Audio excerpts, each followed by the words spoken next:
जेव्हा घरात भाजीला काही नसेल ना, तेव्हा 4-5 कांदे कट करायचे आणि ही रेसिपी एकदा नक्की ट्राय करायची.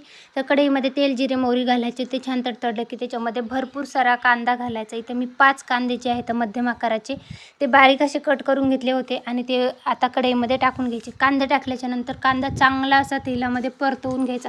जोपर्यंत कांद्याचा कलर लालसर होत नाही तोपर्यंत कांदा आपल्याला आलटीपलटी करून कांद्यातलं पूर्णतः पाणी निघेल तोपर्यंत परतवून घ्यायचा. ही जी भाजी आहे ना, तर उन्हाळ्यात रसाच्या सोबत खाल्ली जाणारी ही रेसिपी आहे.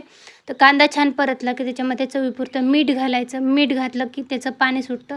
पाणी पुन्हा परतवून घ्यायचं छान. नंतर हळद घालायची, लाल तिखट घालायचं, कांदा लसूण मसाला घालायचा, थोडासा गरम मसाला घालायचा आणि पुन्हा परतवून घ्यायचं. छान परतलं की शेंगदाण्याचा कूट घालायचा भरपूर सारा आणि चांगलं मिक्स करायचं. छान असं परतलं की लगेच आपल्याला भाजी बनवून तयार होते. एकदा नक्की बनवून खा.